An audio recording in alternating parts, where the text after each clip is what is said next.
दोस्तों, आज की इस वीडियो में हम बात करेंगे एक ऐसे मकबरे की जिसे बेबी ताज के नाम से जाना जाता है। इत्मादुद्दौला का मकबरा। इत्मादुद्दौला का मकबरा, जिसे बेगम समर महल भी कहा जाता है, ये आगरा शहर में स्थित एक ऐतिहासिक स्मारक है। ये मकबरा मुगल साम्राज्य के एक महत्वपूर्ण व्यक्ति इत्मादुद्दौला की याद में बनाया गया था। इसके निर्माण की कहानी न केवल एक राजा के सम्मान की है, बल्कि ये उस समय के मुगल साम्राज्य की राजनीतिक, सांस्कृतिक और वास्तुकला को भी दर्शाती है। इस मकबरे की वास्तुकला, उसके निर्माण की प्रेरणा और ऐतिहासिक संदर्भ को विस्तार से समझने से हमें मुगल साम्राज्य की गहरी झलक मिलती है।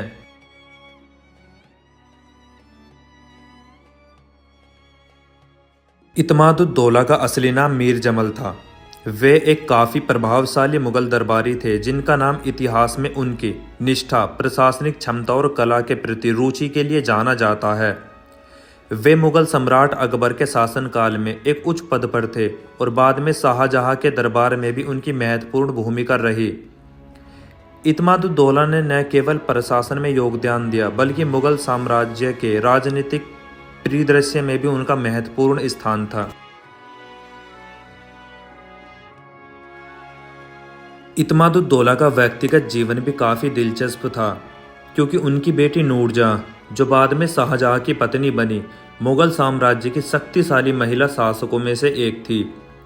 उनकी कूटनीतिक चातुर्य और वास्तुकला में रुचि ने इस मकबरे के निर्माण को प्रेरित किया। इत्मादुद्दौला की बेटी नूरजहां ने न केवल अपने पिता के मकबरे के निर्माण में महत्वपूर्ण भूमिका निभाई, बल्कि उनका जीवन भी मुगल साम्राज्य की राजनीतिक और संस्कृति का अभिन्न हिस्सा बन गया। नूरजहां शाहजहां की पत्नी होने के बावजूद अपने समय में एक शक्तिशाली महिला के रूप में जानी जाती थी, और उनका प्रभाव सिर्फ परिवार तक सीमित नहीं था, वे राजनीतिक में भी बेहद सक्रिय थी। इत्मादुद्दौला का मकबरा 1622 और 1628 के बीच निर्माण हुआ। ये मकबरा न केवल एक शाही स्मारक है, बल्कि ये उस समय की मुगल वास्तुकला का एक महत्वपूर्ण उदाहरण भी है। इसे सफ़ेद संगमरमर और संगठित बगीचों के साथ बनाया गया था, और इसमें भारतीय और फारसी वास्तुकला के तत्वों का संगम दिखाई देता है। ये भवन मुगल वास्तुकला के प्रारंभिक चरणों में से एक उत्कृष्ट उदाहरण था, जो बाद में ताजमहल में विकसित हुआ।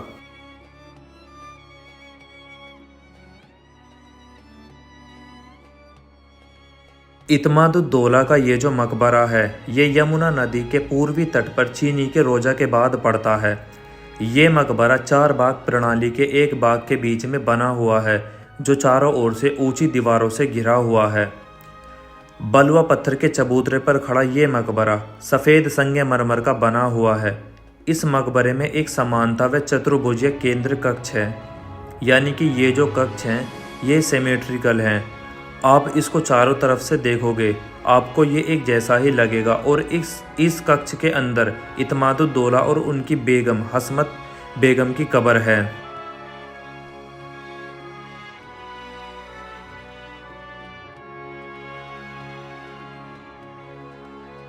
इस कक्ष के चारों तरफ छोटे छोटे कमरे बने हुए हैं, जिनमें नूरजहां और उनके पति शेर अफगान से हुई उनकी लाडली बेटी और उनके परिवार के बाकी सदस्यों की कब्र है। तो दोस्तों, मैं आपको बता देता हूँ कि ये जो मकबरा है, ये अपनी रंग बिरंगी कलाकारी और नक्काशी के लिए बहुत ही मशहूर है। तरह तरह के चित्रों में गुलदस्ता, गुलाब जल के कलश, अंगूर, शराब की प्याली एवं बोतल का प्रयोग यहाँ पर देख पाएंगे। बात करूँ इसके टिकट प्राइस की, तो इसका टिकट 30 रुपये का होता है अगर ऑनलाइन ख़रीदते हो। ऑफलाइन ख़रीदोगे तो 35 रुपये का इसका टिकट होगा। इस रूम के अंदर कुछ चीज़ें रखी हुई है इत्मादुद्दौला टॉम से रिलेटेड, तो मैं आपको वो एक बार दिखा देता हूँ।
तो दोस्तों अगर आपको ये वीडियो पसंद आई हो तो वीडियो को लाइक ज़रूर करना और कमेंट करके बताना कि वीडियो कैसी लगी है। अगर आप नए हो हमारे चैनल पे तो चैनल को सब्सक्राइब ज़रूर करना और बेल आइकन ऑन करना।